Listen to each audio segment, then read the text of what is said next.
here it is, the Flow Hive Hybrid, made by a company in Australia called Flow Hive. Okay, let's jump into the box, see what we've got. First off, what we've got here, it's all packaged really nicely. We've got like packing tape in all the box, really nice inside. Looks like the first bit is the hive top board, bottom board, yeah, top and bottom board basically in that one. Here it is, the flow frames themselves. It says Flow Light, I'll open them in a bit. Got all the attachments, little handles, screws, little keepers, things like that.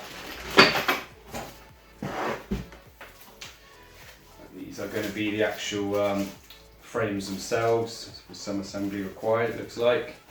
Hopefully there's some nails, yes there is. So these are the side panels for the actual flow frame box itself, the super. Don't know what's in this box. Oh, so this is the roof. Oh, there's something missing. This is the Flow logo there. So we've got the front and back of the super with the access door there to actually access the flow frames. Got the side panels. I've got to say all the wood in this looks really good quality, really well cut. It's all packaged really neatly, there's nothing loose or damaged inside the box. A bit of scuffing there, but it's just a bit of dirt, looks like that'll come off quite easy. Last bit, front and back or side panels for the brood box. Again, looks like it's laser cut, really well packaged, all held together in little bits. And that is it, nothing else. Right, so I unboxed the main components, but I left this one for last. This is the main part of the Flow Hive system. Now what this is quite a clever invention by the Flow company. Artificial honeycomb, basically. The bees use it to store the honey in the flow, what's called the Flow Super, the Super, the Beehive, which is an area where like eggs, brood, drones, all that. There's no offspring being born in that section because the queen can't get through to it. There's a queen excluder that stops her going up into the super. So what Flow have done have created Flow Hive frames, which the bees store the honey in. And instead of the traditional way where you would pull these honey frames out, cut the wax cappings off, spin them in a centrifuge, get all the honey out, they made it a lot simpler. You just put a metal key into the mechanism, turn it, and then the honey can just flow out. The bees aren't disturbed while that's going on. They're aware that it's happened, but it does not disturb them in the same manner that pulling the frames out of the beehive normally does.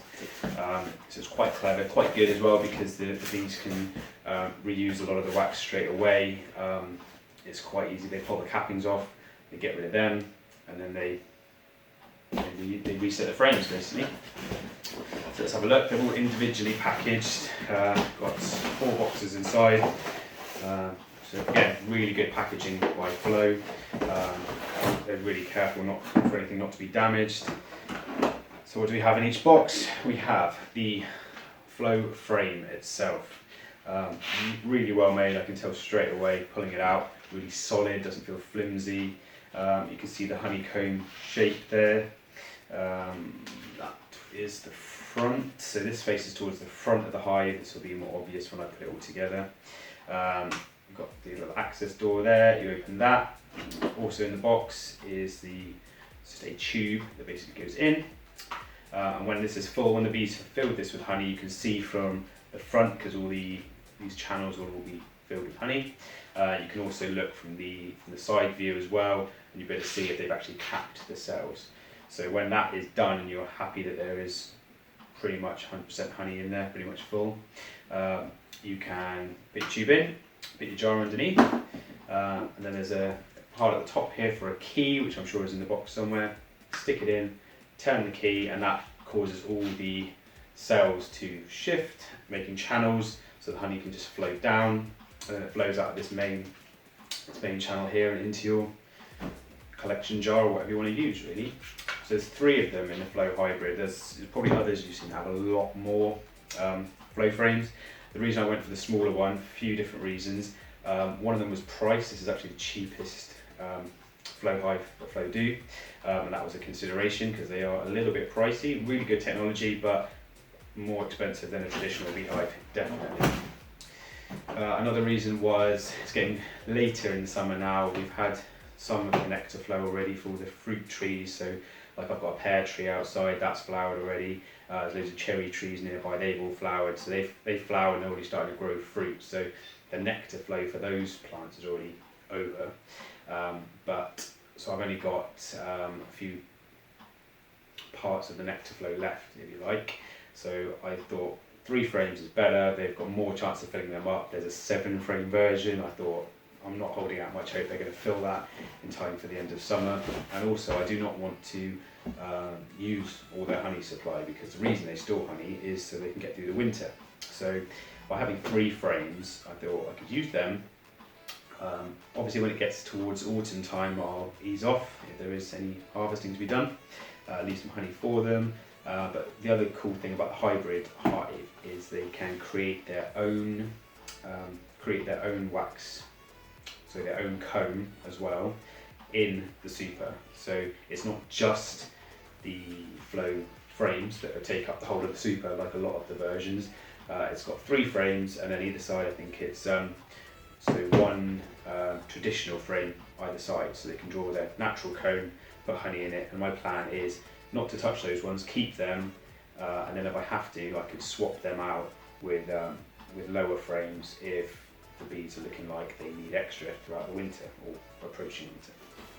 Right, so I'm not going to go into open every single one because it's just going to repeat itself. Another box, same. Another one, same. We have an instruction book for the flow frame itself, the flow hive itself. Oh, this is cool. Little postcard. That's the inventor and his family. So I think it's the father and son. They're the ones who come up with it, and then obviously the family, I'm sure, have helped in lots of ways as well. Quite cool. What else do we have? Big welcome. That's it. So it's Cedar Anderson and Stu Anderson. Give you a nice little letter to see. As a founding supporter, we want to thank you. That's really cool. Okay, so last one. What have we got? I think this box is just the key. So this is the flow key that I was talking about. Nothing else in there. So this is the key. I'll take the tape off in a minute. So when this is filled with honey, you can put the key in, put it all the way in to the end, or we can do it in stages. Turn it, and then that causes the cells to shift and cause channels in them to be made, which makes all the honey flow out of the end into whatever container you want to use. Very minimal disruption to the bees. You're not having to open up the hive to harvest the honey. Obviously you still do have to open it up to do inspections of the hive. You want to check for diseases and things like that. But when you're actually just interested in harvesting the honey, you can do that with very minimal disruption to the bees. I've seen traditional honey harvesting can sometimes kill a few bees. They obviously don't like you taking the honey out, it aggravates them, and yeah, they can get stuck in it as you're pulling it out. You can kill them when you're taking the frames out. Obviously there's lots of people who can do it perfectly fine. I'm not judging anyone, I just think it's quite a cool concept, and I like my gadgets, so I'm going to try it out. But yeah, let me know what you think. So what do I think of the Flow Hive Hybrid? Like I say, just an unboxing. I'm not reviewing it yet. I'm going to put it all together, but I'm not going to bore you with that. Once it's together, I've got the bees on order. They'll be here at the end of May, fingers crossed. It's all weather dependent. They have to be ready at the right time, blah, blah, blah. But once they're ready, I'll be putting them in the hive, just in the brood box to start with. Let them acclimatise a bit, give them a week to build up the frames, the spare frames. And then I'll be putting the super on, hopefully get some honey. I'll be trying to record everything as I go, put any comments in the box below. Let me know if I'm doing anything wrong, any suggestions, any tips or hints, stuff like that. I've never done it before, so any advice is appreciated. Looked at loads of YouTube videos and trying to sort of learn from them really, speaking to a few local beekeepers as well to see how they found it in the area. But yeah, that's the review. Sorry, that's the unboxing. I'll say right now, I'm not paid for any of these videos at all. So FlowHive don't pay me. None of the items I will review have I been paid to do. So that'll be the case for the foreseeable future. If anything does come through for free, I'll let you know. I'll be very open about it. But I'm not expecting much of that. I think I've got about 3 subscribers, so let's make that change. Like, comment, subscribe, share with your friends, and yeah, let me know. Give me some feedback. Nice one.